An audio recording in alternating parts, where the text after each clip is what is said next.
და პირი არ გაიმშრალოთ.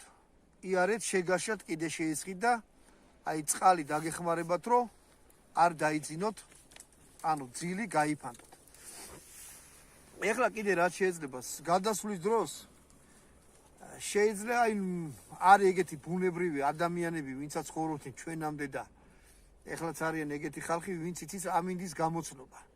ანუ მოსალოდნელი ამინდის ცვლილება არის ძალიან საჭირო და სასარგებლო, რომ იცოდეთ თქვა რა მოხდება საღამოს ან დილით ან ასე შემდეგ.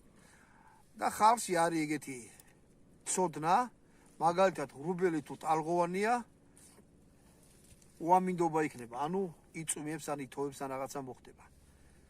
უფრო არ ითოვებს ნისლის დროსაც თოვს, მაგრამ აი ღრუბელი თუ არის ეგეთი დატალღული, ცუდი ამინდი გამოვა, ქარი ამოარდება წვიმით ან ეგეთი რაღაცა.